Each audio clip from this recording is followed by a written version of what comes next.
Listo. Ahora sí, bienvenidas, bienvenidos. Ahora sí estamos en iguales cantidades hombres y mujeres, pero por primera vez. Em, Hoy vamos a hablar sobre el fruto, que es el capítulo 11 del libro que estamos estudiando.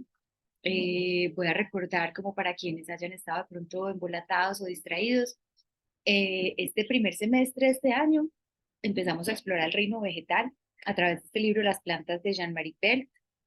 Y no, la idea nunca fue, pues desde el principio, no era estudiar todo el libro, porque lo que queremos es como, porque el autor, sobre todo por esto, porque el autor empieza dedicando un capítulo a cada grupo de plantas, pero al final se detiene muchos capítulos solo en un grupo de plantas que son las angiospermas, que son las plantas con flor.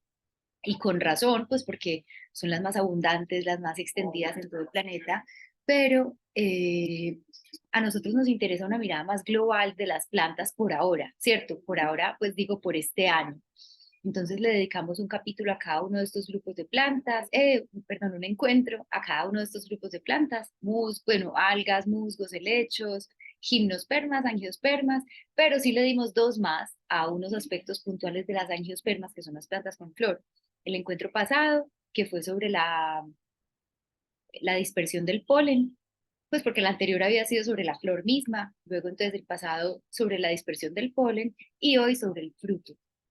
Para luego, a partir del próximo encuentro, vamos a empezar como a volver a revisar, como a volver a darle una vuelta a todos estos temas, porque siempre se nos queda mucho por hablar y tienen como tantas aristas y tantas ramas y tantas cosas, y también porque nos ayuda como a digerirlo y asimilarlo más. Esto lo hicimos ya hace 2 años cuando exploramos los hongos y descubrimos que fue muy, muy bueno, también porque nos permitía como hacernos más preguntas, ir más profundo.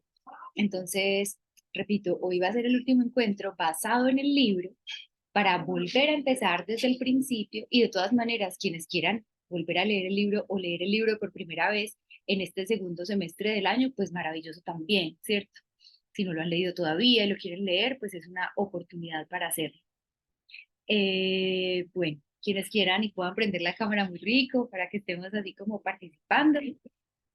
Y bueno, quiero empezar, bueno, si alguien leyó el capítulo 11, el de los frutos, y tiene algún comentario o algo, en realidad me pareció que no se detiene tanto en el fruto como tal, sino en la semilla, pues que sabemos que el fruto es el vehículo para dispersar la semilla, pero se detuvo, siento yo, más en la semilla que en el fruto. Entonces, este encuentro, a pesar de estar basado en principio en ese capítulo, no, siento que no nos vamos a detener en tantas de las cosas que el autor mencionó, sino más en el fruto como tal, en general, ¿cierto? Desde la mirada, pues, simbólica, como siempre. Entonces, no sé si alguien quiera comentar algo o del capítulo, o del fruto, o cualquier cosa, antes de que yo arranque. Voy a cerrar acá una puerta y ya vengo, no me...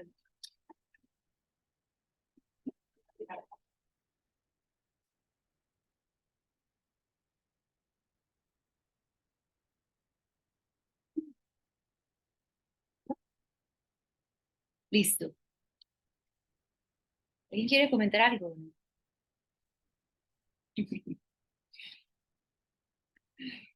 Listo, entonces yo arranco. El fruto es, pues como cualquier cosa, tiene muchas formas de abordarlo. Y una de las cosas que sí voy a tomar el autor del libro, en la que él se detuvo en un par de ocasiones en este capítulo, fue en el tema de esperar, ¿cierto? De esperar que madure, ¿cierto? Entonces, estamos viendo un poco como el resultado de un proceso evolutivo que es enorme, tanto a lo largo como de la evolución de las plantas, ¿cierto? Que el fruto es como lo último que aparece, ¿cierto? Empezando en las algas, luego los musgos, todos estos grupos de especies que hemos mencionado. Lo último que aparece son las plantas con flor y de ellas lo último que aparece también en su desarrollo individual es el fruto, que a la vez nos conduce a lo primero de todo, que es la semilla, pues a lo primero de todo, de su ciclo vital, ¿cierto? Entonces estamos hablando de esa muerte y renacimiento, de ese cierre del ciclo, pues de esa culminación del ciclo que conduce a volver a empezar, ¿cierto? Eh, es muy bonito porque los frutos, las plantas en general, pues así como toda la naturaleza está asociada con lo femenino, ¿cierto? Pues en muchas tradiciones simbólicas, a pesar de que todo tiene sus matices femeninos y masculinos, los frutos son como el alimento de la tierra, como el alimento de la madre, ¿cierto? Que ella da en abundancia, con generosidad, un poco como veíamos la vez pasada hablando sobre el polen, que no escatima en cantidad. En ese momento lo veíamos más como una cualidad de lo masculino, así como en los animales también los gametos, pues las células sexuales masculinas son en abundancia y la femenina es una sola que se cuida mucho y se protege. Son estrategias complementarias, opuestas y necesarias las dos, pues igualmente exitosas, que justamente se deben complementar para la evolución, para el devenir. Pero acá estamos viendo como la faceta de la abundancia de lo femenino, ¿cierto? Como cuando vemos un árbol de mangos en cosecha, esos son mangos a dos manos, pues, o sea, hay para todo el mundo y se pudren, y a uno hoy en día pues le da pesar que se pudran, porque, bueno, hay hambre en el mundo y todo lo demás, pero digamos que en la naturaleza eso hace parte y ha hecho parte desde siempre, ¿cierto? Un poco como ese, sí, por un lado como ese alimento. Desde algunas miradas simbólicas, el fruto se ha conectado, se ha asociado con el huevo del mundo, ¿cierto? Es un poco como un contenedor de un potencial que van a hacer. O sea, en este momento ya estamos viendo un poco cómo no es una línea recta y cómo se junta ese principio del ciclo con el final del ciclo, ¿cierto? Entonces, perdón, ese final del ciclo con el principio del ciclo. Entonces, el fruto es ya, o sea, al final, ya por definición es el anuncio de lo que viene, ¿cierto? Que está todavía en potencia. Y en cada uno de esos frutos habrá una o muchas semillas, dependiendo del fruto, ¿cierto? Un árbol de mango, pues un mango tiene una semilla, pero una granadilla tiene montones, ¿cierto? Y es muy lindo porque una de las cosas que el autor mencionaba en el libro es que muchas veces estas, bueno, pequeño detalle, pues que me parece también importante, un detalle como técnico, biológico, es que las semillas que vemos en las frutas son lo que fueron los óvulos en la flor, ¿cierto? La flor produce, hay flores de muchos tipos, hay unas que producen un óvulo, pero hay otras que producen varios. Nunca va a ser la multiplicidad, pues la cantidad exagerada de gametos masculinos como el polen, pues que son incontables, ¿cierto? Gametos masculinos en el polen. Sin embargo, en la parte femenina de la flor se producen varios óvulos en muchos casos. En varios casos no, en varios casos va a ser uno. Porque entonces esos óvulos se van a volver, bueno, cuando son fecundados, se transforman en una semilla, ¿cierto? Entonces está el óvulo, llega el gameto masculino del polen de otra planta de la misma especie, muchas veces transportado por un ave o por un insecto, ¿cierto? Entonces llega y el ave comió en esta flor y luego en esta, y se le quedó pegado el polen de esta y vino a esta, entonces trajo el polen a la parte femenina de esta nueva flor, ¿cierto? Entonces ahí el polen contiene las células masculinas que van a entrar al fondo del cáliz de la flor para fecundar esos óvulos, ¿cierto? Entonces, por ejemplo, en las flores que tienen varios óvulos, muchas veces todos esos óvulos tienen que ser fecundados para que el fruto nazca, ¿cierto? Un poco como las leguminosas, que las vemos como una vaina que tienen varios frijolitos, pues, por ejemplo. Cada uno de esos frijolitos es una semilla, entonces cada una de esas semillas fue un óvulo, ¿cierto? Y todas tenían que ser fecundadas, porque si solo se fecundan unas cuantas, se va a desarrollar solo la mitad de la vaina de los frijolitos, ¿me entienden? Entonces no tiene la forma. O también un melón, que uno la ve como una sola fruta, una sola cosa, pero un melón tiene adentro un montón de semillas. Y entonces el autor cuenta que muchas veces en los lugares donde cultivan melones ponen las flores cerquita de panales de abejas para garantizar que muchas de esos óvulos o todos, pues, todos los necesarios se fecunden para que entonces, el melón nazca bien, ¿cierto? Porque si no, entonces hubo flor, pero no hubo fruto. Y ahorita vamos a ver eso de qué nos habla. Eh, entonces, a ver, ¿por dónde lo empezamos a ver? Voy a seguir así por donde vaya saliendo y ahí vamos bien, porque igual es un ciclo, entonces por donde lo cojamos va a estar bien. Entonces, se fecundan todos esos óvulos y entonces el proceso, bueno, el fruto, la flor y mejor dicho, La semilla es el resultado de una innovación evolutiva. Mejor dicho, cada uno de estos grupos vegetales que mencionábamos, las algas, los musgos, las gimnospermas, que son las plantas de semilla desnuda, y las angiospermas, que son las plantas con flor, cada una descubrió como una innovación evolutiva, ¿cierto? Estoy haciendo acá como un pequeño recuento, pero tiene sentido porque es para llegar al final de ese ciclo, que es el fruto. Entonces, las algas descubrieron la fotosíntesis. El musgo descubrió la vida vegetal fuera del agua. O sea, sacó esa humedad del agua para la tierra, lo cual es impresionante, pues es gigante, un paso gigante. Es como nacer, ¿cierto? Salir del agua, salir como del útero. Luego llegaron los helechos. Ah, me salté los helechos ahorita cuando los metí, cuando los mencioné. Y ellos inventaron las raíces y la madera. Pues no la inventaron, pero bueno, la empezaron a utilizar. Después de los helechos, empezaron las especies con semillas. Antes de eso se reproducían con esporas, que es un poco como lo hacen los hongos, que son unas celulitas y ya, como la célula sexual, en el aire y listo. Ellas empezaron a descubrir la semilla.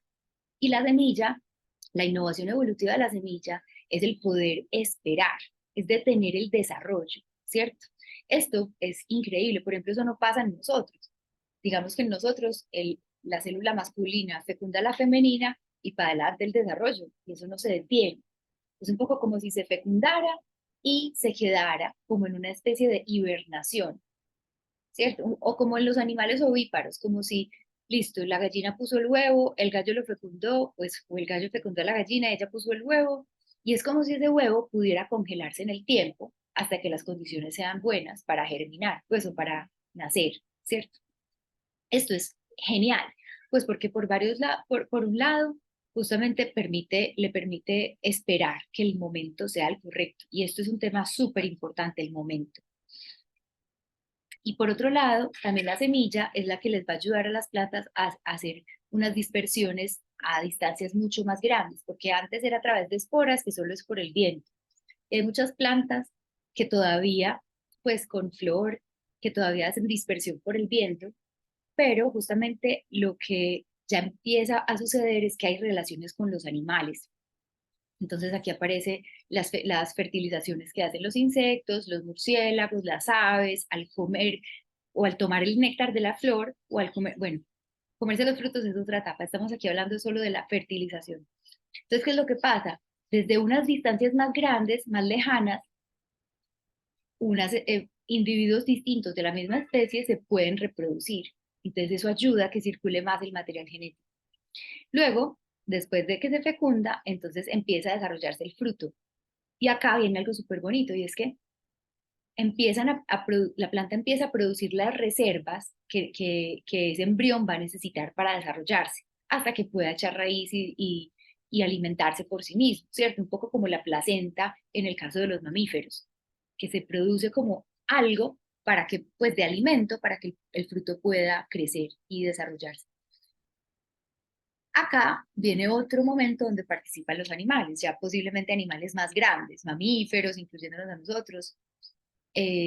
Comemos los frutos y al defecarlos, la semilla llega a otro lugar más lejos. Entonces aquí es donde las plantas también se dispersan por el mundo, ¿cierto? Gracias a los animales. Entonces es como una intervención que va a ser importante para su evolución. Eh, ¿Algún comentario hasta aquí? No. Pero esa capacidad de las semillas, pues como de guardarse hasta llegar donde van a nacer y todo, pues es así en todas las especies, en todas las plantas, en todos los frutos, o hay ciertas frutas que no. Digamos que esa es la regla general.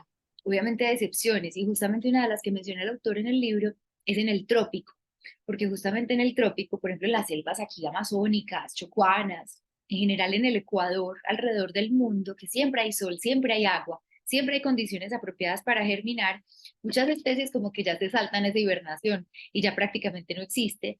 Y entonces una vez se fecunda el gameto femenino por el masculino, ¡pip!, sigue el desarrollo normal. Y un ejemplo es el cacao, por ejemplo, contaba el autor ahí. Entonces, Es porque están las condiciones, ¿cierto? Pero si no, siempre van a estar, siempre van a poder esperar. Sin embargo, también tienen un tiempo, ¿cierto? No es que puedan esperar pues hasta el infinito. Y unas semillas podrán esperar más que otras, unas estarán más protegidas que otras, o lo que sea.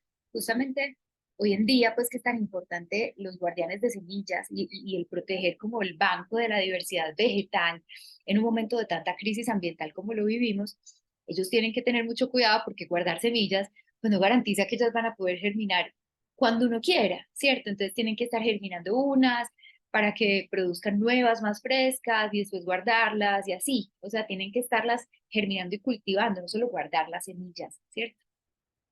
Hay algo más y es que esto lo logran gracias a la desecación, pues a la deshidratación. Eh, perdón, la semilla, ya no me acuerdo del número exacto, pues como del porcentaje, pero tiene un porcentaje muchísimo menor de agua del que tiene el resto de la planta, ¿cierto? Eso es lo que le ayuda a secarse, pues a aguantar el tiempo. Y el autor hacía un paralelo, así como los biólogos están intentando deshidratar tejidos, animales o incluso humanos, para después poder revivirlos en el tiempo y quién sabe si algún día logren hacer eso pues con individuos completos, pues como películas de ciencia ficción, pues que lo despiertan en 100 años o en 100.000 años y apareció en un futuro distópico o utópico, ¿cierto? Esto es algo que no es nuevo en la naturaleza, ya el mismo autor también lo menciona y es que en las bacterias, en las esporas justamente, los musgos, ya veíamos que también pueden durar mucho tiempo, ¿cierto? Pues digamos que la naturaleza siempre ha buscado eso, como poder dormirse y después poder reactivarse. De hecho, muchos animales lo hacen, muchos anfibios, reptiles, incluso mamíferos como los osos, saben hibernar, ¿cierto? Gracias a las reservas. Eh, Gracias a las reservas que pueden acumular, ¿cierto? Para después sostener periodos de tiempo largos sin alimento. ¿Algún otro comentario antes de que sigamos ya más, a entrar más en el fruto?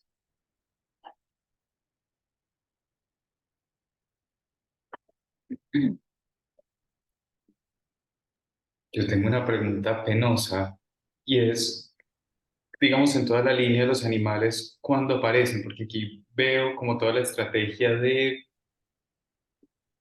evolucionamos de suerte que, por ejemplo, pudiera cargarnos un animal en el tracto digestivo, pero me pregunto, ¿había animales entonces cuando las angiospermas aparecen en el planeta o cuál es la relación temporal que hay entre animales y angiospermas? Voy a ver si encuentro aquí mismo alguna imagen que te lo muestre, pero sí es paralelo. O sea, uno quisiera decir como, ah, bueno, primero evolucionan las plantas y después los animales. Eso fue paralelo. De hecho, es curioso porque el reino animal estaba mucho, o sea, muy desarrollado y diversificado bajo el agua antes de que las plantas salieran a la tierra, ¿cierto? Y los animales tampoco, ¿cierto?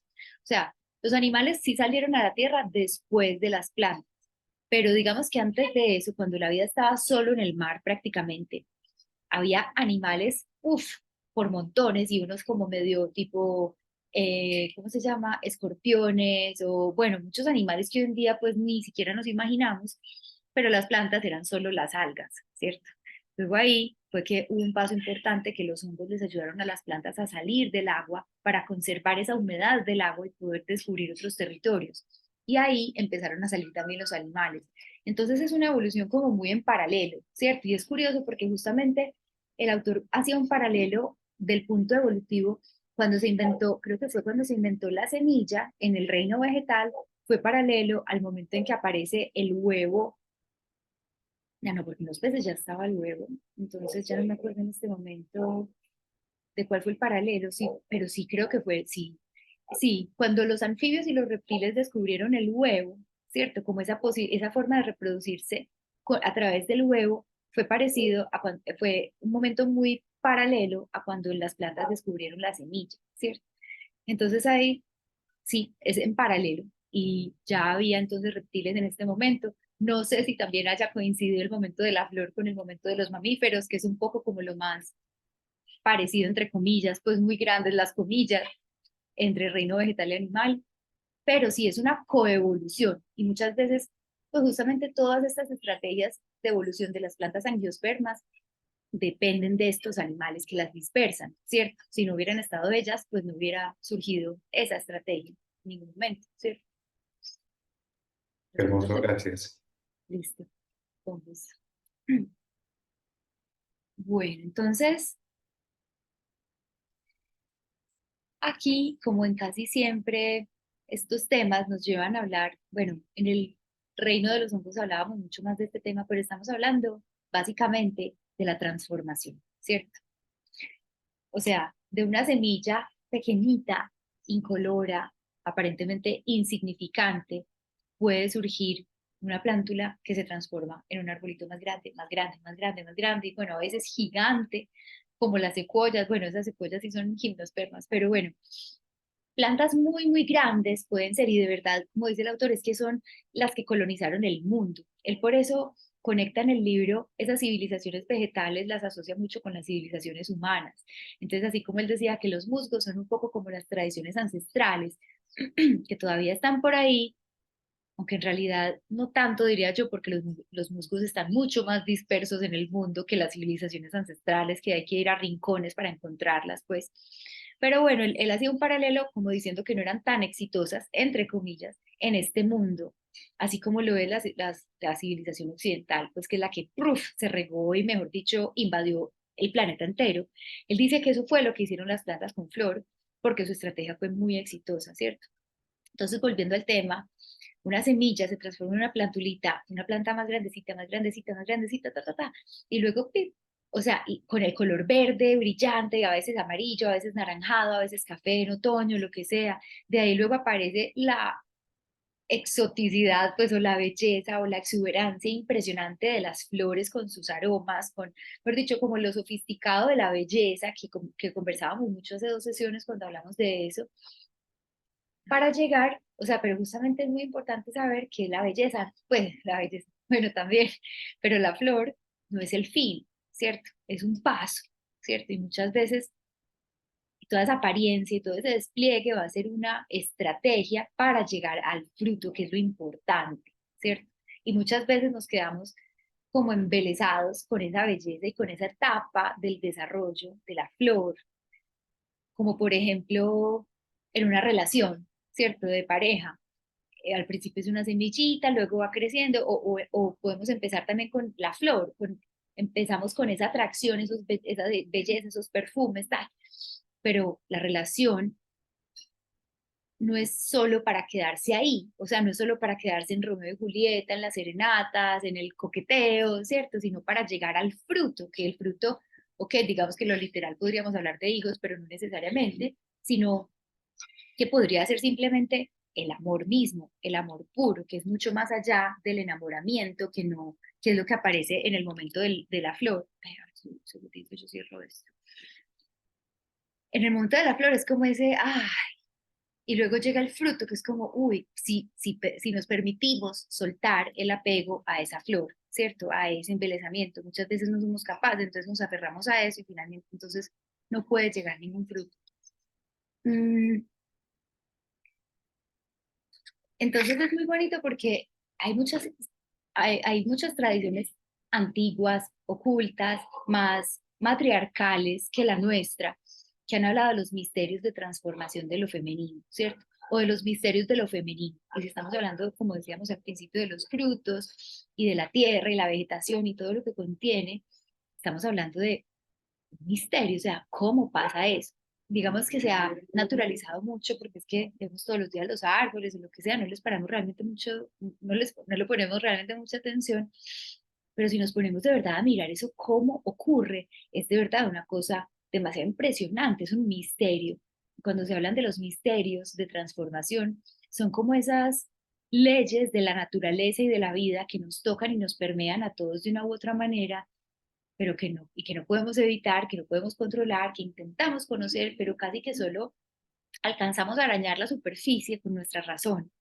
Porque sí, podemos decir, ah, hay una reacción química y no sé qué, pero realmente qué detona en el fondo esa reacción química. Si lo miramos desde otras perspectivas, va a ser como, es la fuerza divina, pues, o es no sé, ¿cierto? Como lo queramos llamar, pero es algo trascendente, ¿cierto? Algo que nos mueve de entrada y que no somos conscientes de ello. Mm, Entonces, ¿qué es lo que pasa? Aquí pasa algo muy curioso y es que vemos que la evolución de este fenómeno de la flor y el fruto, como decíamos, necesita la intervención animal, ¿cierto? Y acá es donde entonces voy a empezar a hacer como ya la mirada simbólica porque empezamos a ver un poco como, a ver, voy a poner aquí en silencio. A ver. Em, Estos misterios de transformación, digamos que desde nuestra perspectiva son pasivos, es decir, no tenemos que hacer nada para que eso ocurra, no tenemos que hacer nada para que un árbol haga todo, solo tenemos que poner la semilla en la tierra y con el agua y en las condiciones, pero eso va a hacer todo, un poco como la metáfora de la cocina, solo tenemos que poner los ingredientes y en el horno y ya, y solo es cuestión de esperar, ¿cierto? No tenemos que hacer nada, entonces este es como el aspecto pasivo de la transformación, que no depende de nosotros, que nos trasciende, ¿cierto? Que se da solo. También lo hablábamos cuando exploramos el reino de los hongos. El compostaje, por ejemplo, se hace solo. Yo solo tengo que poner los desechos orgánicos oscuros, con cierta humedad, para que eso solito se transforme en tierra. Pues eso es magia, ¿cierto? Entonces, sin embargo, estamos hablando de un momento de esta transformación ya por allá más adelante. Digamos que al principio no, al principio es muy espontáneo, solito, desde que germina la semilla, solito, solito, pero por allá más adelante, cuando llega la flor, es que va a necesitar la intervención animal y luego el fruto va a volver a necesitar la intervención animal para poder seguir su camino. ¿Esto de qué nos habla? A mí me parece que simbólicamente esto es clave porque vemos que hay dos aspectos o dos, pues que acá justamente también en la transformación se necesitan los dos opuestos, ¿cierto? El aspecto pasivo, que es el aspecto de esperar y esperar que se den las cosas, y el aspecto activo, que es donde tenemos que intervenir. Si vemos nuestro desarrollo como humanos, cuando nacemos, digamos que entre comillas, de manera activa o de manera consciente o de manera racional, no tenemos que hacer nada para crecer, ¿cierto? Estamos creciendo, eso casi que no nos damos ni cuenta, no somos conscientes. Nuestros padres sí se dan cuenta y nos ayudan y todo, pero estamos ahí como ese arbolito que está creciendo y no sabe, ¿cierto? Pero es un poquito como si en este momento de la flor o de empezar a mostrar estos productos, es un poquito como el momento en que empezamos a abrir los ojos y darnos cuenta de que, ay, es que yo soy como un arbolito que está como creciendo. Y entonces ese símbolo de la intervención animal es el símbolo de cómo nosotros también llega un punto en nuestro desarrollo en que ya no es espontáneo. Y si no intervenimos en nuestro propio desarrollo, en nuestra propia evolución, no podemos seguir evolucionando, ¿cierto? Esto es clave, porque si fuera espontáneo siempre, todos los viejitos serían viejitos sabios, pues porque estamos hablando de nuestro desarrollo físico, pero también psicológico y también espiritual, que al principio es casi que espontáneo, no tenemos que hacer nada para empezar a hablar, solamente que desde afuera nos den las condiciones, así como desde afuera le damos las condiciones a la semilla y ella ya hace lo suyo, ¿cierto? Si desde afuera nos dan las condiciones, podemos aprender a hablar, a caminar, a correr, bueno, todas las cosas que aprendemos en la infancia, pero entonces es un poquito como si empezara un poco en la adolescencia, que es justamente el momento en el que se activa la sexualidad, ¿cierto? Y la flor en la planta es también el momento en el que se activa la sexualidad. Eso es curioso porque como que se activa muy claro esa polaridad, ese femenino masculino, ese soy esto, no soy lo otro, pertenezco acá, no pertenezco allá, yo quién soy, ¿cierto? Esa confusión de la adolescencia. Y empezar entonces a vestirnos, a pintarnos, a echarnos perfume, a volvernos como flores atractivas y coquetas para lo demás, ¿cierto? Pero no solamente eso tan superficial aparentemente, sino también es una crisis profunda, ya lo hemos hablado en otros contextos, ya ni me acuerdo en cuál de los temas de la naturaleza nos la lleva, sí, el pez nos llevó a hablar de la adolescencia, porque lo exploramos a través de un libro que nos llevó también a eso, y es un poco como el momento en que nos damos cuenta, empezamos a darnos cuenta de que estamos aquí. Pues empezamos a decir como, ay, Y entonces, ¿esto qué es? ¿Y yo quién soy? Y digamos que sí, cuando estábamos más chiquitos hicimos muchas preguntas, ¿y por qué el sol se sale? ¿Y por qué se esconde? ¿Y por qué esto es así? ¿Y por qué esto es allá? Pero digamos que el nivel de conciencia todavía no es tan claro, por decirlo así.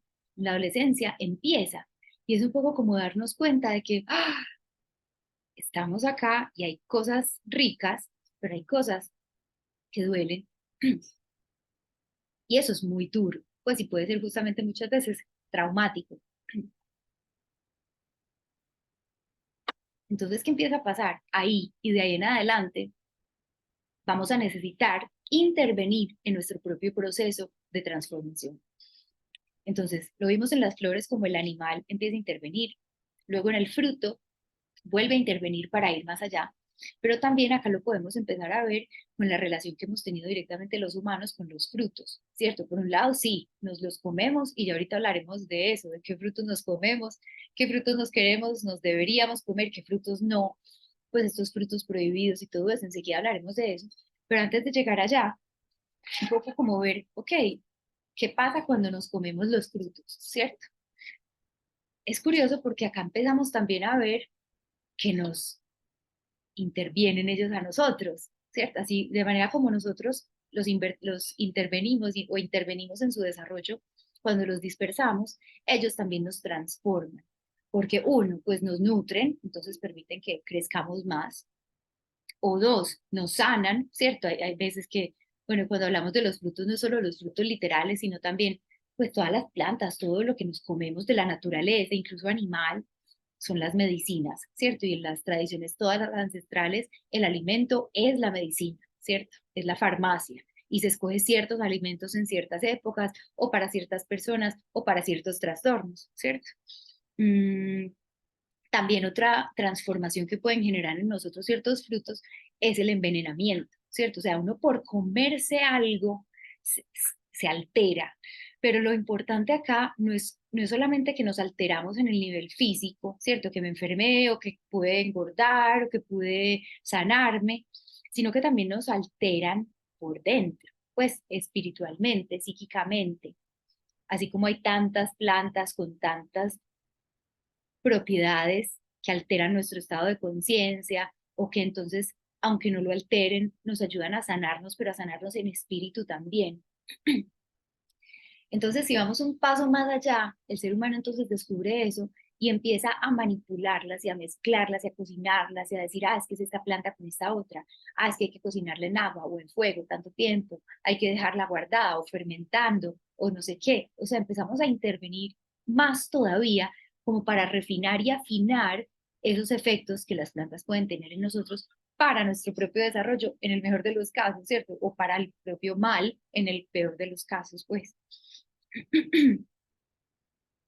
Entonces, es muy lindo porque estamos hablando siempre de los opuestos y desde el principio me pareció muy lindo porque hemos visto que la evolución de todas estas plantas, el autor la ha mostrado a la luz de los opuestos y de cómo lo que, digamos que el aspecto que marca los saltos evolutivos en las plantas es la forma de reproducirse, ¿cierto? Mientras que, por ejemplo, en los animales es otra cosa. Pues, por ejemplo, en nuestro caso es el sistema nervioso, no tanto el reproductivo, porque a diferencia del resto de los mamíferos, porque somos iguales que el resto de los mamíferos, ¿cierto? Digamos que en nuestro caso humano, nuestra diferencia es el sistema nervioso, no el reproductivo. Ay, llegó Vicky. Entonces, lo que estamos hablando de los opuestos es muy lindo porque acá todo el tiempo las plantas nos los están mostrando juntos, así como hemos visto que las plantas son hermafroditas y que tienen, pues muchas, no todas. Hola Vicky. Hola. Tranquila. Entonces, hemos visto como muchas de las plantas, la mayoría, casi que es la regla general, que sean hermafroditas y que coexisten justamente esos dos opuestos, ¿cierto? Entonces, digamos que acá estamos viendo la materia y el espíritu, que son unos de los opuestos más marcados para nuestra conciencia occidental. Acá estamos viendo que coexisten mucho en esa experiencia que tenemos con los frutos. Yo me como algo físico y me alteran mi mente, pues, o mi estado, mi alma, ¿cómo es posible? Pues, ¿cómo pasa eso, cierto? Eh, sí, Entonces ahí volvemos como a esos misterios de lo femenino y a ver cómo lo femenino justamente muchas veces se define como simplemente un recipiente, ¿cierto? Es como el contenedor y el femenino es la materia y es la, mejor dicho, materia, madre, tienen la misma raíz etimológica, mater, ¿cierto? Entonces es como si la madre y la materia fueran dos caras de lo mismo y finalmente una madre, ¿qué es? Pues en esa definición de madre literal es un contenedor de un hijo, ¿cierto? De algo que van a hacer de ella, ¿cierto?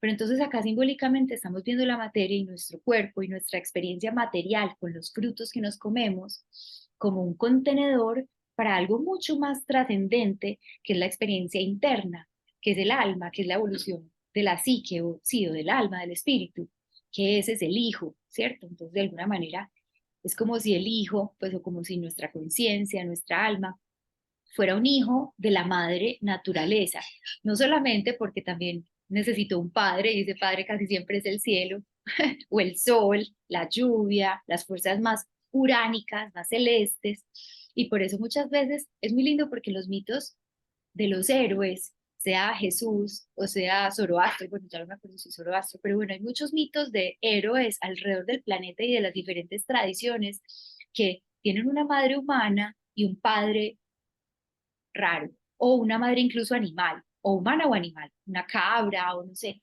Y el padre es o el Espíritu Santo, o el dios Zeus, o, ¿cierto? Alguien más etéreo. Entonces es muy bonito porque ahí estamos viendo como ese espíritu insuflando la materia de vida, pero a la vez la materia dando vida y dando luz a un hijo del espíritu y de la materia, que es básicamente lo que somos nosotros, estamos hechos de esas dos cosas y vamos a evolucionar gracias a ello. No sé si alguien quiera mencionar algo antes de que ya entre a hablar de los diferentes frutos, pues no diferentes, pero de algunos. Carolina, Sí, de alguna manera, escuchándote, eh, es increíble cómo todo va formando como un engranaje. O sea, realmente nadie existe por sí solo, ni siquiera la naturaleza. O sea, la naturaleza de por sí necesita de la misma naturaleza y necesita de toda esta descomposición y de todo este sistema, porque tampoco sola puede. Es increíble, es como todo un engranaje. Igual va pasando ahí con nosotros los seres humanos, como todo se va conectando y a la final entonces, bueno, vamos llegando a ser uno. Es increíble la evolución, cómo va, se va desarrollando. No lo había visto así. Gracias, Carolina. no, qué Gracias. bueno, y es a la vez increíblemente complejo, pero también increíblemente simple, ¿cierto? Todos los principios, todas las locuras, y lo que estás diciendo que la naturaleza no podría sola, acá cuando exploraba esto del misterio de transformación de la semilla ínfima al arbolito, al árbol, al árbol, al árbol, dice, es un proceso misterioso que empieza bajo tierra y se completa con la ayuda del viento, del sol, de la humedad en el aire, de la misma tierra, pues, y de las fuerzas invisibles, de todos estos elementos, pero también de los astros, ¿cierto? Es como, ¿cuántas cosas no están en juego, ocurriendo, que nos trascienden para que un fruto sea, ¿cierto? Y si cada uno de nosotros también es un fruto, ¿cierto? ¿Cuántas cosas no están en juego para que una joyita de estas humanas nazca y crezca y siga creciendo? Porque es que cada día que vivimos es un desafío, pues cada día nos podemos morir, cada día podemos llegar hasta ahí y está bien, pero pues cada día que sí logramos seguir viviendo es, wow, es una victoria, Vicky. Total. Eh, entonces, volviendo a esta forma como llegamos a transformar también los alimentos, muchas veces es justamente a través del fuego, ¿cierto? Y el fuego es como el elemento que más representa esa transformación, ese cocinar, ese preparar algo, algo que se está calentando y con el calor que empieza a pasar, ya hemos hablado de esto, no sé si acá o donde sé que lo hablamos en los hongos, pero no me acuerdo si aquí también, ¿Qué es lo que pasa con el calor? Que es también una de las condiciones que se necesita para que la semilla germine, que las cosas empiezan a mover, las moléculas se mueven y se mueven más rápido. Así como si yo estoy disolviendo azúcar en agua, ella se disuelve, pero si la caliento, si la estoy calentando mientras la disuelvo, se va a disolver mucho más rápido porque las moléculas se mueven más rápido. Entonces, ¿qué es lo que pasa ahí? Las cosas que estaban separadas empiezan a entrar en contacto. Las moléculas del azúcar empiezan a entrar en contacto con las del agua, empiezan a juntarse. Eso también en nuestro mundo interno, estamos hablando de, uy, cosas que estaban separadas dentro de mí se empiezan a encontrar, cosas que estaban inconscientes se empiezan a encontrar con lo consciente. Eso se conecta con lo que hablábamos ayer en el curso de los hongos. Se empiezan a conectar, a conectar, a conectar, entonces podemos empezar a dar saltos evolutivos y podemos germinar y crecer un poco más, así como las plantas en el trópico que crecen mucho más rápido, ¿cierto? Pero entonces, bueno, volviendo a ver las frutas que nos comemos. Es muy curioso que las frutas hayan estado en muchos mitos y muchas historias, pues, y ciertas frutas, la granada, la manzana, pero entonces, por ejemplo, la manzana, o sea, vemos que Pinocho va a la escuela con una manzana, ¿cierto? Y vemos también, pues, que la manzana del jardín del Edén, el fruto prohibido, o la manzana de la discordia. De esto ya habíamos hablado en algún momento cuando exploramos el libro de John Fowles que se llama El árbol. Pero bueno, la manzana, como tomándola como representante de los frutos, ¿cierto? Y de frutos que a veces, uff, llevarle la manzana al profesor o comerme la manzana en el colegio, es un poco como comerme el conocimiento que aprendo en el colegio, ¿cierto? Y finalmente esto se conecta más con ese mito bíblico de la manzana, del árbol del conocimiento del bien y del mal, que era el árbol que Dios le dijo a Adán y Eva que no tocaran, que no se comieran ese fruto, ¿cierto? Porque entonces estamos en la Biblia donde está el árbol de la vida y el árbol del conocimiento del bien y del mal. Les dijeron, este no se lo coman. Y entonces se lo comieron y entonces se cayeron del paraíso. Se dieron cuenta de que estaban desnudos y les dio vergüenza y entonces ya fueron expulsados del paraíso, ¿cierto? La idea no es ver esto como desde una mirada muy moral, como, uy, el pecado, no, Dios, ay, no, entonces más bien no creo en Dios. Pues no importa, veámoslo de forma simbólica en este momento y habrá aclaro, pues habrá muchos ángulos y muchas capas en este mismo mito o en esta misma relato bíblico, pero acá vamos a tomar solo unos cuantos, obviamente, pues porque no nos da para más. Es curioso que se llame el árbol del conocimiento del bien y del mal, ¿cierto? Ahí con el bien y del mal ya estamos hablando de la dualidad, ¿cierto? Y por otro lado estamos hablando del conocimiento. No sé si se habían detenido en algún momento a ver esto, porque justamente, yo no sé, si ubicamos como esa caída bíblica en la línea temporal, pues no da, porque es que es como fuera del tiempo esta historia, ¿cierto? Pero si la aplicamos a nuestro mundo actual, moderno, estamos en el mundo del conocimiento, ¿cierto? Hay información a dos manos, ¿cierto? No nos cabe más. Y es casi que una adicción a la información. ¿Y cuántas tesis no están guardadas y archivadas? ¿O cuántas investigaciones? ¿Cuántos datos no tenemos, ¿cierto? Es como esa sed de más, que queremos más. Entonces explicar, o por ejemplo, para argumentar que una reserva se proteja en lugar de destruirla para que la minería entre, no, es que se necesitan datos. ¿Por qué? ¿Cierto? ¿En qué momento es el dato el que es el veredicto, pues, o el juez de una decisión de estas? Pues, ¿en qué momento nos volcamos tanto hacia ello? O, pues, ¿qué es eso tan raro? Y es curioso conectar ese tema del conocimiento con el tema del bien y el mal, porque es un poco como si ese conocimiento es el que alimenta, o esa mirada racional del conocimiento es la que alimenta ese bien y el mal, esa dualidad, esa división y esa separación, que son tantas separaciones, la separación de nuestra mente con nuestras emociones, de nuestra alma con nuestro cuerpo, de nosotros mismos con las personas que queremos o con las personas que no queremos, de un bando político del otro, ¿cierto? Como todas las separaciones, si las miramos, ok, el bien y el mal, lo rico, lo maluco, lo bueno, lo malo, lo lindo, lo feo.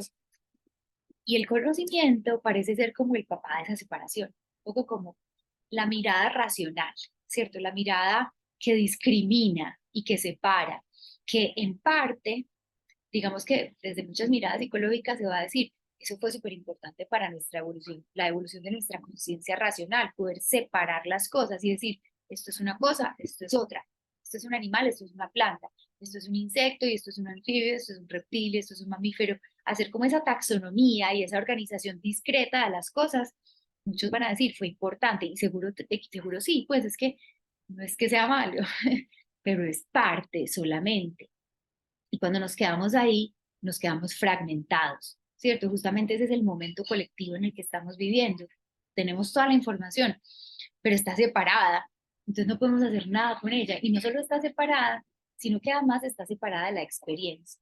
Ya voy para allá. Pero antes de decir, antes de entrar en la experiencia, justamente desde hace ya unas décadas empiezan a aparecer miradas sistémicas que empiezan a decir, no, es que el todo es más que la suma de las partes, y entonces empecemos a hacer trabajos transdisciplinares y cada vez es más común ver esto, ¿cierto? Geólogos trabajando con botánicos, con entomólogos, con, bueno, no sé, y también en otras áreas pues, de las otras profesiones. Pero entonces, ¿qué es lo que pasa? Justamente en este mundo, en este momento, ese fruto del conocimiento que aprendemos, lo aprendemos en el colegio, en la escuela de Pinocho, no sé, en el tablero, el profesor nos dicen que las cosas son así, nos dicen que los planetas giran alrededor del Sol, nos dicen que la gravedad es así, nos dicen que nos enseñan de afuera para adentro cómo son las cosas y las incorporamos, nos las comemos como esas frutas, ¿cierto? Pero entonces, ¿qué es lo que pasa? Llegamos a un punto de estar tan desconectados de la propia experiencia que ya, mejor dicho, por ejemplo, vemos a los animales cuando se reproducen, la mamá sabe espontáneamente qué hacer con sus bebés, pues ella sabe porque tiene el instinto, ¿cierto? Y está pegado de su propia experiencia como de cuando ella fue cachorra, pues o lo que sea, ¿cierto? Nosotros nos hemos alejado tanto como de eso que ya traíamos, que todo lo tenemos que aprender desde afuera. Entonces tenemos que hacer cursos para la lactancia y cursos para parir y cursos para cosas que en la naturaleza se dan solas, pues y que todas las otros seres los encarnan espontáneamente, un poco como crecían, como crecimos espontáneamente en nuestra infancia. Luego es como si nos comiéramos ese fruto del conocimiento y ¡puf! Nos separamos.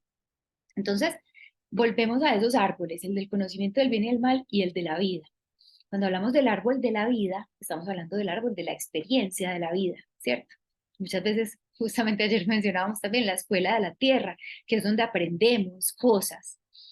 Y cuando realmente aprendemos cosas, ¿cierto? Muchas veces cuando las personas relatan experiencias cercanas a la muerte, relatan los momentos de su vida donde realmente aprendieron algo de la vida y rara vez fue en un salón de clase, ¿cierto? Sino como cuando experimentaron esta enfermedad y salieron adelante o cuando atravesaron tal reto, tal oportunidad, tal obstáculo, ¿cierto? Como, uff, esa es la vida, ¿cierto? Ese es el árbol de la vida, no el árbol del conocimiento del bien y del mal.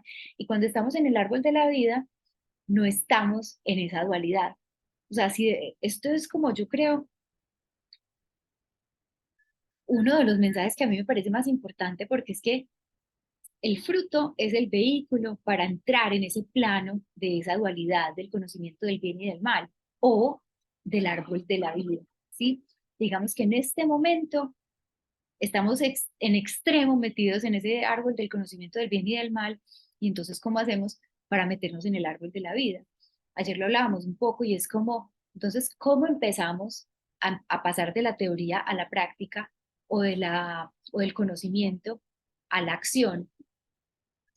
Justamente una de las definiciones que a mí me gusta mucho de la sabiduría es que es una mezcla, no es que el conocimiento sea malo, sino que solo el conocimiento, pues el conocimiento solito, pues no sirve para nada, ¿cierto? Es como un libro guardado que para qué, no sirve.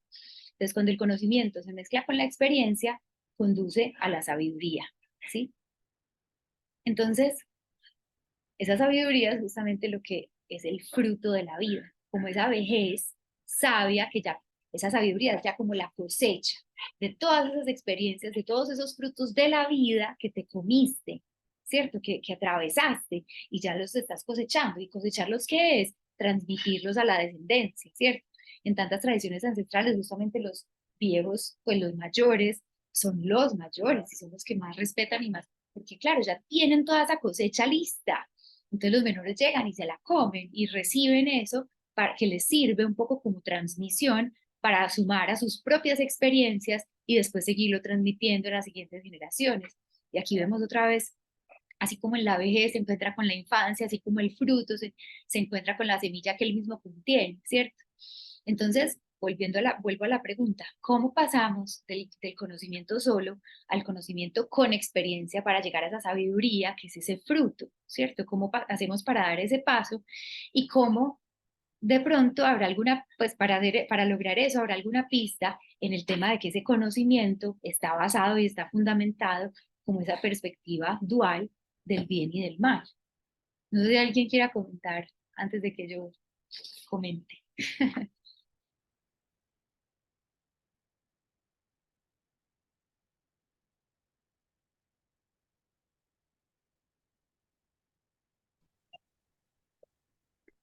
Carolina, a mí, ay, ya, Gladys.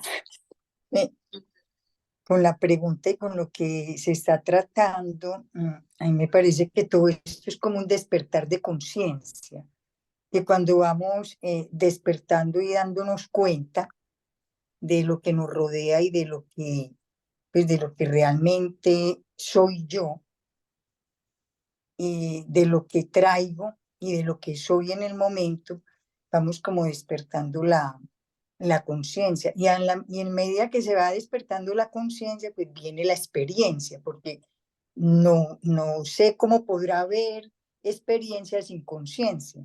Entonces, pienso que lo más importante es como empezar a despertar la conciencia, que cómo se despierta, pues ahí sí. Así es como irnos dando cuenta en cada etapa lo que estamos viviendo, creo yo, de todas maneras, pero todo un trabajo como el árbol que estás comentando de la vida, ¿cierto?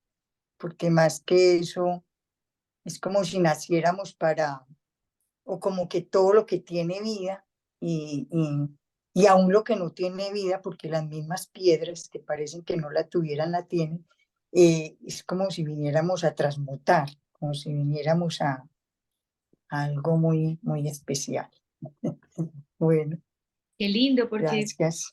gracias a ti, porque estás señalando observar lo que soy yo en el momento, ¿cierto? Eso es ya esa intervención, ¿cierto? Eso es ya esa parte activa de la transformación, que parece muy pasivo, pero no, o sea, ese acto de continua observación que tantas tradiciones espirituales han fomentado, es como, uff, entonces ya no estoy presa todo el tiempo de lo que sea que me esté moviendo, o sea, los impulsos inconscientes o las influencias colectivas o lo que sea, ya no soy solo presa de eso, sin darme cuenta de lo que estoy viviendo, sino que empiezo a darme cuenta. Y para eso, justamente, ok, ¿cómo empiezo a observar y a darme cuenta de qué soy yo en cada momento? ¿Cierto? Ayer hablábamos justamente de cómo es muy fácil y es muy rico ver, ay, no, yo sí soy linda, o yo sí soy querida, o yo sí soy buena, yo sí soy juiciosa, pero a veces no es tan chévere decir, uy, es que yo también soy egoísta o yo también soy, no sé, grosera o violenta o desconsiderada, pues no sé, cualquier cosa, ¿cierto? Esas partes muchas veces no las queremos ver. Digamos que hay personas que están en el otro extremo y que les gusta, entre comillas, darse más palo, entonces todo el tiempo están viendo solo sus aspectos negativos y les cuesta ver sus aspectos positivos. Todo entre comillas, ¿cierto? Porque es justamente un filtro, un velo, como se ha hablado tanto, que lo hablábamos también ayer y lo hemos hablado mucho de cuántas tradiciones que han mostrado cómo esta realidad física dual es solamente una ilusión y la realidad real es la del alma. Y entonces realmente no existen el bien y el mal, entonces, al comernos esa fruta del bien y el mal, entramos en esta ilusión y creemos que es real. Entonces, creemos que el bien es real y creemos que el mal es real. Realmente son una ilusión y un vehículo para que tengamos experiencias de transformación, pero no lo vemos así. Entonces, nos quedamos presos buscando el bien o el placer y evadiendo el mal o el dolor y nos quedamos ahí presos toda la vida, ¿cierto? Entonces se nos quedan un montón de cosas sin abordar, sin explorar, sin conocer, porque son desagradables o dolorosas, y nos intentamos aferrar a lo positivo que parece o a lo rico, pero entonces no lo soltamos, aun cuando se acabó el postre seguimos, Y entonces, ¿qué pasa? Nos terminamos enfermando y nos terminamos bloqueando en nuestra propia evolución, ¿cierto? Entonces, es lo que hemos hablado ya antes, y la vez pasada creo, o la anterior a esa, ya hablábamos mucho de lo del grial y de qué es lo que nos lleva allá y qué es lo que nos ayuda pues como a encontrar ese tesoro del elixir de la vida o de la inmortalidad o ese fruto, esa sabiduría, ¿cierto? Es parte de ir más allá de esas apariencias del bien y el mal y saber que el bien contiene el mal y el mal contiene el bien, ¿sí? Un poco como esa historia asiática de un personaje que ya no me acuerdo pues bien todo lo que pasa, pero ay, se te van a llevar tu hijo para el ejército, qué pesar. Y el otro dice, no, pues bien, bueno, malo, no sabemos. Finalmente, no, antes de eso, ay, se quebró una pierna a tu hijo, qué mal, bueno, malo, no sabemos. Y después vienen a llevárselo para el ejército y no se lo llevan porque tenía la pierna quebrada. Ay, qué bueno, no se lo llevaron para el ejército. Bueno, malo, no sabemos. Y así, cada cosa buena, entre comillas, puede llevar a algo malo o malo puede llevar a algo bueno, o más que llevarse uno hacia el otro, también lo contienen. Pero entonces, básicamente, para incluso empezar a soltar ese lenguaje del bueno y el malo, es como a través de la experiencia, lo que estabas diciendo, Gladys, empiezo yo a ver que estoy experimentando cosas y en el presente, así yo no haga nada, la vida me está proporcionando experiencias, que son ¿qué? Frutos, ¿cierto? Frutos de experiencia que yo puedo conectar con el conocimiento que también he recibido y que voy a seguir recibiendo para ver qué sabiduría me traen. Entonces, las experiencias dolorosas sabemos que son las que finalmente, no solamente esas, pero nos pueden llevar a transformarnos. Entonces, finalmente me transformo y ¿qué me queda? La sabiduría y la dicha de haber atravesado eso. Ayer justamente alguien decía que uno muchas veces hace retrospectiva, es como si yo no hubiera pasado por esa crisis tan horrible que pasé en tal momento de mi vida, no hubiera llegado a donde estoy. Qué bueno que pasé por eso. Y eso que fue una experiencia, ¿cierto? Entonces ahí es donde empezamos a hablar del árbol de la vida en lugar del árbol del conocimiento. Y lo que pasa es que justamente en este mundo del conocimiento le tenemos cada vez más miedo a las experiencias. Pues digamos que antes vivíamos más en la naturaleza y todo el tiempo la vida era sí o sí experiencias, pues estábamos inmersos en la experiencia. Pero acá hemos controlado tanto el ambiente, nos hemos encerrado en ciudades, en apartamentos, en lugares demasiado controlados, que qué experiencias se nos va a presentar, pues son mucho menos ricas o abundantes o retadoras o variadas las experiencias a las que nos enfrentamos en la ciudad. Tanto que, por ejemplo, ahorita acabamos de llegar del Amazonas y es increíble cómo eso nos transforma, una semana de experiencias, porque ya no vivimos en experiencias con lo otro, con lo diferente, con lo ajeno, que también es las otras especies, los otros ecosistemas, porque no los conocemos, los de nuestro propio país, por ejemplo, ¿cierto? Todo eso nos lleva como a, uy, a mí me da miedito salir de noche en la selva o subirme al árbol, o, uy, esto, uy, pero entonces yo voy más allá del miedo y entonces ahí aprendo y ahí crezco. En fin, ¿alguien quiere comentar algo?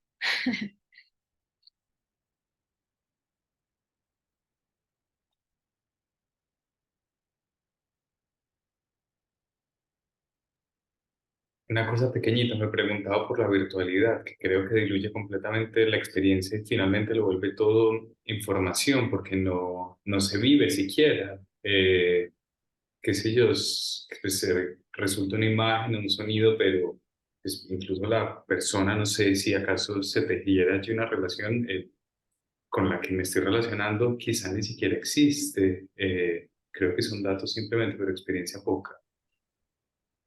Buenísimo, buenísimo el comentario, porque justamente en virtual estamos en este momento y virtual seguiremos estando mucho tiempo, pues no necesariamente nosotros acá, pero lo colectivo que estamos como dirigiéndonos hacia una era muy tecnológica, como ayer también lo mencionábamos, y es que sí, pero entonces justamente, ¿qué hacemos con eso? O sea, digamos que una de las claves, siento yo, que me parece a mí súper esencial para ir más allá como de ese bien y mal, es, ok, ¿qué hago con eso?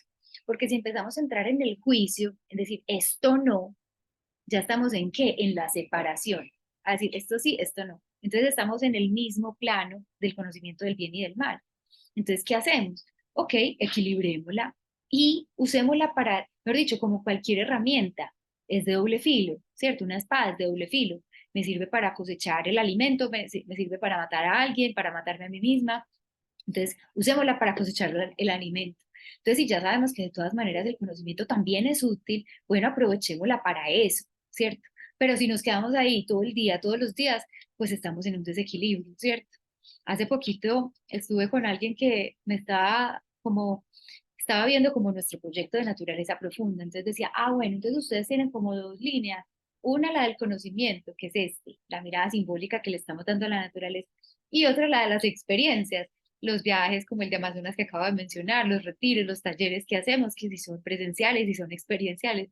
Y yo, de verdad, yo no lo había visto así, pero sí, la idea es justamente cómo combinamos esas dos cosas, ¿cierto? Alguien hace poquito me decía que en algún momento hicimos el curso de los hongos y ya después, con sus experiencias de la vida, me dice, todavía 2 años después, y me acuerdo de cositas de ahí, ¿cierto? Entonces, esa es la clave. Si nos saturamos y saturamos de conocimiento, es como saturarme de manzanas que ya no puedo digerir. Pero entonces me como una manzana y ya después voy a caminar, esa manzana me da la energía para poder caminar y tener las experiencias. O entonces la teoría o el conocimiento me va a dar ciertas pistas para yo poder tener algo de herramientas en la misma experiencia, ¿cierto? Entonces, súper, súper bueno que lo traigas, porque sí, acá en este momento, en este ejercicio, en esta actividad, estamos en el conocimiento, pero también buscando cosechar algunos frutos de las sabidurías ancestrales que han descubierto estas simbologías, pues estos mensajes ocultos, estos frutos ocultos en todos los fenómenos naturales que hay. Entonces, de alguna forma es también como sentarnos a escuchar a los abuelos, contar los frutos que recogieron, pues compartir los frutos que recogieron en su vida, ¿cierto? En sus experiencias, porque justamente estas conexiones simbólicas surgen a raíz de las experiencias. Eso es lo lindo, eso es lo diferente de la ciencia. Bueno, la ciencia digamos que también saca sus datos de experiencias en cuanto a experimentos, pero son muy controlados, ¿cierto? Mientras que las otras experiencias son espontáneas. Y es a través de esas experiencias espontáneas que se asocia una cosa con otra y que se descubre que la flor tiene es un cáliz y el cáliz es receptivo y no sé qué, es a través de la experiencia y la observación, la intervención activa, ¿cierto? Entonces, bueno, súper, gracias. ¿Quién más? Eh, por acá, recordando una experiencia virtual que he tenido, pues he tenido algunas, eh, porque realmente desde la virtualidad también se puede tener experiencia, solo que no se lleva el... Ay, te nos fuiste, Gladys. Ya, Gladys, ya me volví a ya. conectar. Es Ah, que bueno, sí, está como un poquito mal la está conexión bien. acá al internet. Parte de la Entonces, experiencia. pienso que desde la virtualidad y bueno, y en esta época y para ustedes los jóvenes, pues les va a tocar unas cosas maravillosas desde que tengan límites, y es que desde la virtualidad también se tiene la experiencia. ¿Cómo somos de maravillosos que podemos desde los sentidos y desde el sentir en el cuerpo pensar que estamos en la realidad, siendo una ilusión? O sea, es increíble. Incluso la foto el video que mandó Carolina sobre esta florecita, ¿cómo se llama? Se Yo fue no me acuerdo, yo mandé desplegando. varios, ¿no? Ah, el diente de Bueno, león.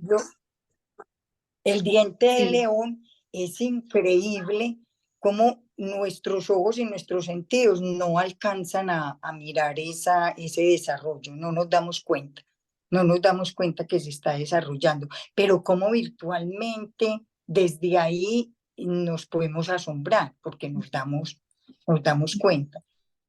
Yo pienso que nos viene un mundo muy diferente en muchas cosas y que las experiencias también pueden ser virtuales, solo que no se expone el cuerpo y que qué tan rico también es poner el cuerpo, porque la experiencia sería mucho más completa, entre comillas, no sé, ¿cierto? Pero me lo pregunto porque yo he experimentado como si fuera real, totalmente real. y me ha dado el miedo, me ha dado el susto, pero digo, en un momento pienso, no, esto es una ilusión, entonces entro, ¿ya? Entonces, pero de alguna manera, bueno, es un tema, no sé si me salí del tema. No, buenísimo. Sí, como cuando vemos una película y el corazón se nos acelera, pero también muy lindo que lo No, mencionas, porque también, por ejemplo, en la terapia se puede hacer terapia virtual y con la pandemia nos dimos cuenta y eso es una total, experiencia y eso involucra el total, cuerpo de la misma manera que si estuvieras en un consultorio con un total. terapeuta. Estoy hablando de la mirada psicológica clásica, ¿cierto? Porque hay muchas terapias que son, pues, que involucren de pronto masaje, otras cosas ya más corporales que son diferentes. Pero digamos que esa es Sí, que son más una herramienta, pues una experiencia que sí toca, mejor dicho, toca el cuerpo de la misma manera como por ejemplo un sueño toca el cuerpo, cuando también me despierto acelerada o lo que sea. Entonces sí, gracias Gladys, porque sí, también podemos traer las desde los experiencias sentidos. a este mundo. Súper. Desde los sentidos, ¿no? Y me maravilló mucho lo del diente de león, porque no alcanzamos, nuestros sentidos no alcanzan a, esa mirada tan detallada. Igual pasa con estas experiencias, con estos Ah, la perdimos otra vez. A ver ahí. Gladys. bueno, gracias. Gracias a ti. Súper. Buenísimo aporte. ¿Alguien más? Vamos concluyendo.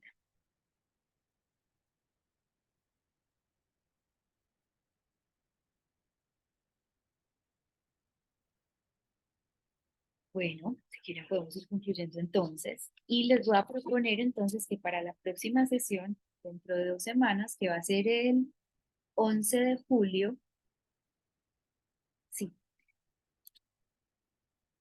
sería muy bueno. Yo sé que por lo general es difícil como hacer estas tareitas, pero sería muy bueno si de pronto pueden como detenerse en el aspecto que más les haya impactado o gustado o sorprendido de los que hemos explorado el reino de las plantas.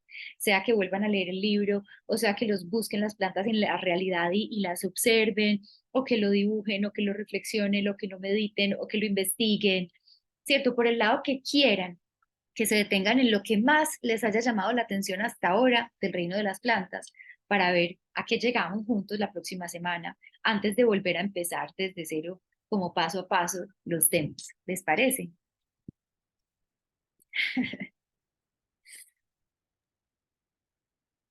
Voy a ver si de pronto Perfecto. encuentro materiales también distintos para detonar más reflexiones, como algún documental o algo, si alguien tiene para recomendar, buenísimo, como algún documental general de las plantas o así, chévere porque puede ayudar. Listo, entonces yo voy a buscar y les comparto. Les comparto esta grabación primero y después les comparto los detonantes para las reflexiones o los descubrimientos de los que conversaremos la próxima semana. ¿Listo? Excelente. Súper.